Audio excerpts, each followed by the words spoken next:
Amables televidentes, arrancó el Telematutino 11. Contamos con todos ustedes porque le vamos a brindar información y comentarios que usted no va a escuchar en otros programas. Buenos días a todos, sean bienvenidos los que nos siguen en República Dominicana y en los Estados Unidos y en el exterior. Buenos días, Jacqueline Morel. Hola Ramón, buenos días. Buenos días República Dominicana, bienvenidos a Telematutino 11, martes 9 de junio. Y aquí estamos. Como dijo Ramón, vamos a comentar la actualidad y también vamos a tener una entrevista con un personaje importante del momento. Se trata del licenciado José Ignacio Paliza, quien es presidente del Partido Revolucionario Moderno, además de ser senador de la provincia de Puerto Plata. Así es que este parte de nuestro contenido, les invitamos a que nos acompañen. El presidente Danilo Medina pidió una prórroga ahora de 17 días del estado de emergencia. Los alegatos son, entre otras cosas, que hay que evitar las aglomeraciones, la apertura de los centros de diversión. Parecería que el coronavirus infecta más de noche que de día.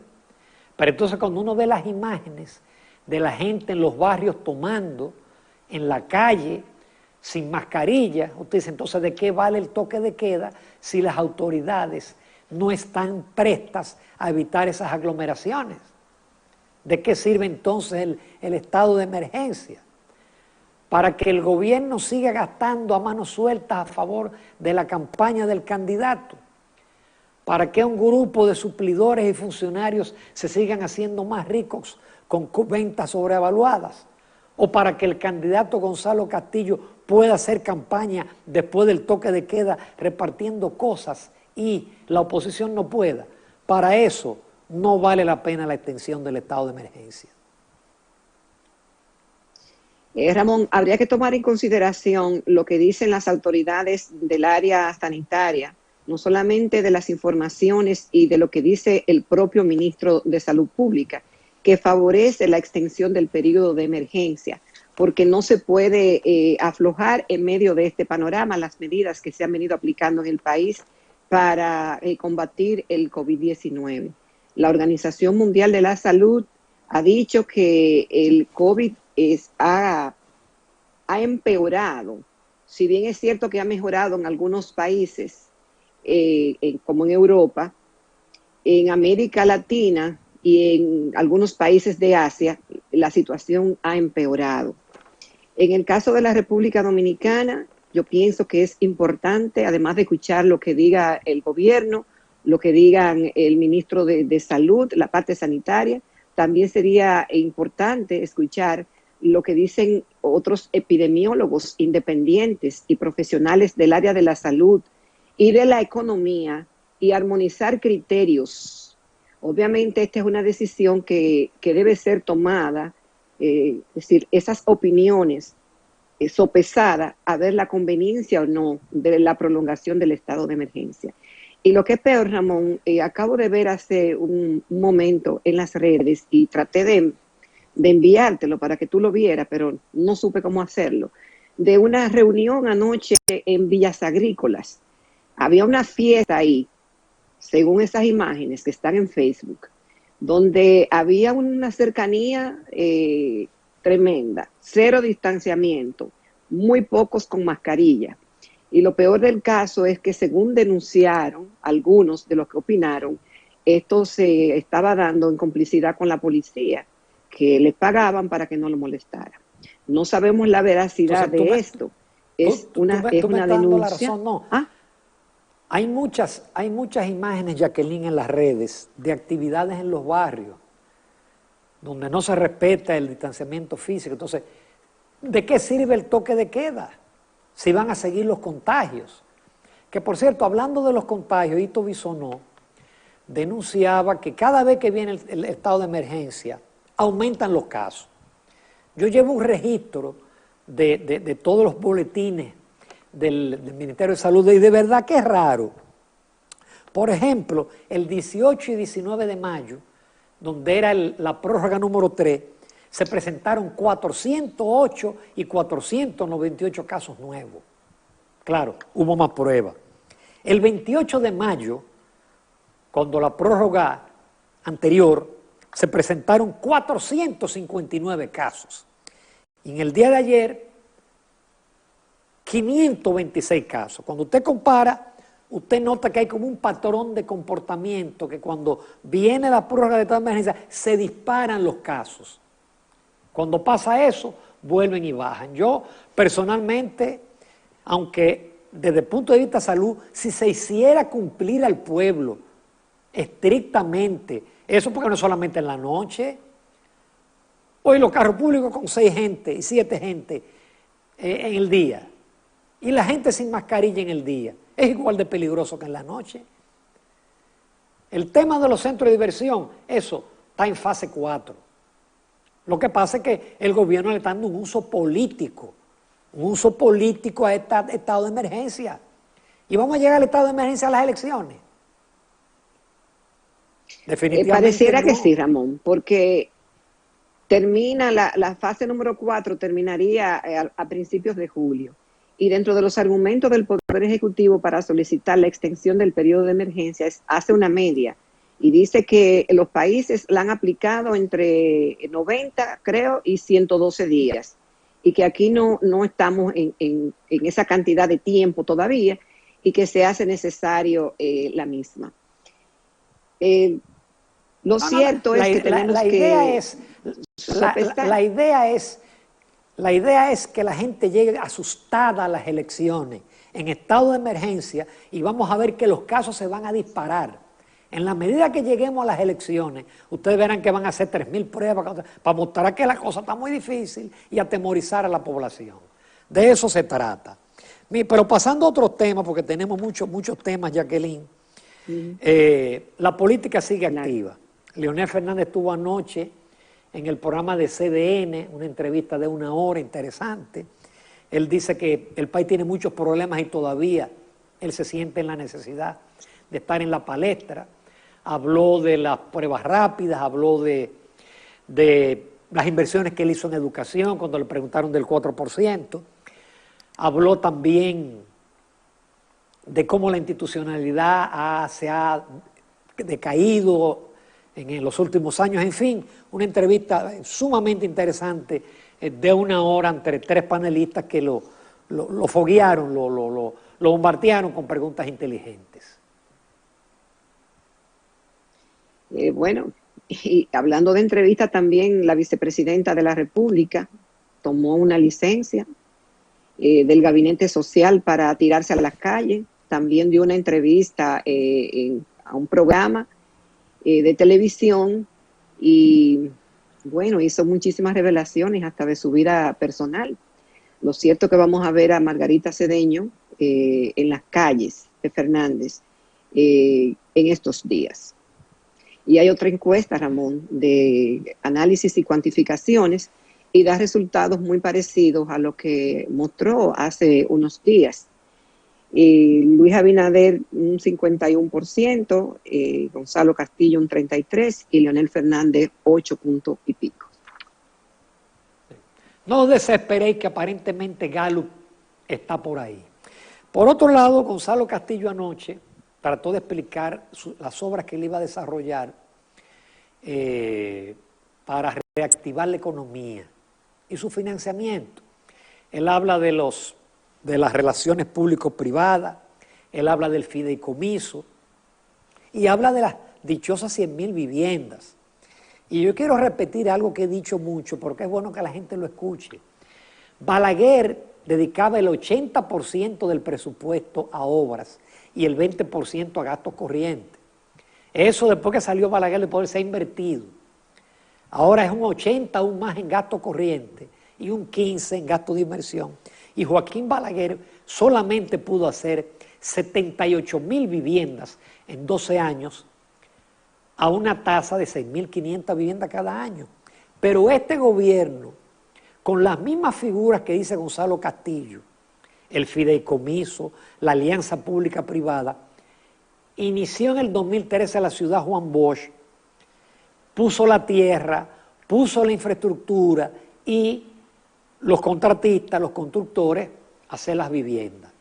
25.000 viviendas en 7 años, el gobierno ha logrado entregar 3.400 viviendas. Entonces, 100.000 viviendas, eso es una utopía, una quimera de tipo populista. Es imposible hacer 100.000 viviendas en la República Dominicana en 4 años. Mira, Ramón, y además de los argumentos de Gonzalo Castillo, a mí me llamó la atención de las fuentes de financiamiento de esas viviendas. Y se te olvidó mencionar que él decía que parte de ese dinero provendría del presupuesto. Pero ¿de cuál presupuesto estamos hablando? Porque en medio de esta situación, que organismos internacionales ya dicen que hay una recesión en Estados Unidos desde febrero y que viene la peor crisis económica después de la Segunda Guerra Mundial ahora. Entonces, ¿de qué forma se van a privilegiar los recursos y de dónde va a salir tanto dinero para hacer esas obras de vivienda, como también otras promesas que están haciendo algunos candidatos presidenciales, que sabemos, si vemos un poco, sin ser economista, que son irrealizables debido a la grave crisis que ya estamos viviendo y que los números lamentablemente nos dan la razón? Por eso yo no mencioné la parte del presupuesto, porque el presupuesto, el coronavirus no se acaba ahora, todavía hay que gastar muchísimo dinero. El gobierno que venga tiene que aplicar pruebas masivas de verdad para poder aislar a los enfermos, no como esta situación que hoy aparecen 500, mañana 400 más, mañana 100, mañana 300, dependiendo del número de pruebas. Habrá muchas limitaciones, préstamos internacionales que normalmente son muy lentos. Ya sin emergencia el Banco Central no puede facilitarles recursos, ya no pueden buscar más recursos de las AFP, que por cierto el bloque de diputados del PRM piden interpelar al ministro de Hacienda, al superintendente de pensiones, al gobernador del Banco Central, pero aquí eso no camina, no procede. Atención oposición, en el día de ayer, en las oficinas del Banco de Reserva, se vieron filas incontables de haitianos que supuestamente iban a buscar el subsidio gubernamental. Aquí todo el mundo sabe que los haitianos no tienen documentación, que eso se trató de hacer y no se logró. Entonces, ¿bajo qué figura? ¿En qué empresas trabajan los haitianos? Porque en la construcción no los declaran como para recibir subsidio del gobierno. Yo escuché en las redes muy ampliamente en el día de ayer que son haitianos que tienen cédulas, que le están dinero para que voten por el candidato oficial. Ahí tienen una tarea la oposición. Y hablando de economía, Jacqueline, cuando en marzo aquí dijo el Banco Mundial que la economía dominicana iba a crecer 0 y el Fondo Monetario -1, tú recuerdas que yo dije, eso no es verdad. Con el cierre total y lo que está pasando en el resto del mundo, no es verdad esa cifra, independiente de que la economía está creciendo. Bueno, pues ya ahora comienzan a salir lamentablemente los números porque es doloroso. Ayer el Banco Central dio el dato de que la economía en enero-abril se cayó en 7.5%. Pero escuchen esto, en marzo se cayó 9.4%. Y en abril se cayó 29.8%, es decir, 30%. Significa que la economía dominicana en abril es 1/3 más chiquita que la economía dominicana en abril del año pasado. Nunca en la historia de la economía dominicana había acontecido una cosa así. Entonces yo lo dije, se equivocan, están siendo muy optimistas los organismos internacionales. Y ya el mismo Banco Mundial está modificando sus predicciones y en el día de ayer dijo que ya la economía mundial decrecerá 5.2% y América Latina 7.2%. Y mayo todavía va a ser un mes igual, porque en mayo todavía seguía la economía paralizada, pero esto va poco a poco y hay actividades como el turismo que no se va a recuperar este año y tampoco las remesas, porque vemos la situación en los Estados Unidos y en Europa. Es decir, que eso es lo que va a enfrentar el nuevo gobierno, una economía en el suelo. Por eso aquí no puede ser cualquiera que puede ser presidente. Aquí una persona que no pueda ir a un programa de televisión, que no sea capaz en un teleprompter de decir lo que va a hacer, no puede ser presidente de la República. Aquí hay que tener una cabeza muy fría y unas ideas muy claras de lo que hay que hacer, porque vamos a coger el país con la peor crisis económica, social en toda su historia, culpa del coronavirus. Bueno, hay que conocer a ese candidato, Ramón, o a esos candidatos. No necesariamente tiene que ser un orador, vamos a estar claros. Lo que sí es que deben conocer y saber el expertise que tiene, la experiencia, quién le acompaña, quiénes van a estar en los principales cargos para transmitir la confianza de que las decisiones que se tomen sean decisiones por el bien del país y certeras. Así que hay que ver y pedir que ese voto sea razonado, que no sea un voto emocional, sino un voto sopesado. Sí, pero yo pienso que una persona que no sea capaz de dar una idea, o sea, de educación, sobre salud, sobre algo, no tiene que ser ante periodistas, no tiene que ser preguntas de periodistas, pueden ser preguntas entregadas previamente. Por ejemplo, mañana hay un foro en Santiago y a los candidatos ya le entregaron las preguntas. Hay candidatos, tanto Luis Abinader como Leonel Fernández, que te responden un cuestionario sin tener un papel por delante y sin que los asesores le escriban. Eso. Usted necesita en la presidencia un hombre que sepa lo que tiene entre manos, porque si no lo que va a ser preso de sus asesores.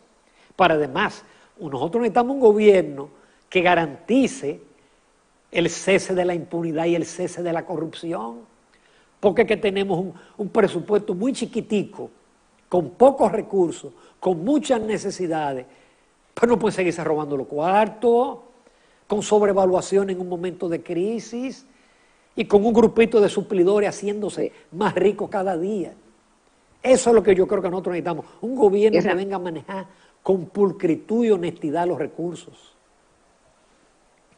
Ramón, y mira, hay un editorial hoy muy interesante que lo tiene el periódico Diario Libre, donde menciona el caso de Bolivia en medio del coronavirus, que ha pasado, por ejemplo, lo que es concerniente a la cultura, lo concerniente a los deportes y a la mujer, a educación, y ha puesto el gobierno un poco más pequeño. Y ese editorial plantea la necesidad de que es momento quizás aprovechar en la República Dominicana para revisar lo que tenemos y hacer un gobierno, tener un gobierno del tamaño que el país necesita y que no sea tan costoso para la población sustentarlo. Tú sabes que yo no estoy de acuerdo con ese editorial. El gobierno dominicano tiene el nivel de gasto, uno de los niveles de gasto más bajos en América Latina. Lo que hay es un tema de calidad de gasto, de despilfarro y de corrupción. Pero el ingreso promedio en América Latina de la recaudación es un 22% del PIB. Aquí no llega a 14%. El nivel de gasto en América Latina en promedio es un 21%. Aquí llega a 16 o 17 por el déficit fiscal.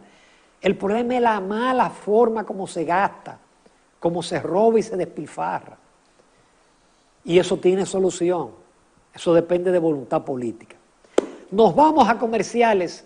Amables televidentes, nuestro invitado, no se lo pierdan, el licenciado José Ignacio Paliza, presidente del PRM, pero también senador por la provincia de Puerto Plata.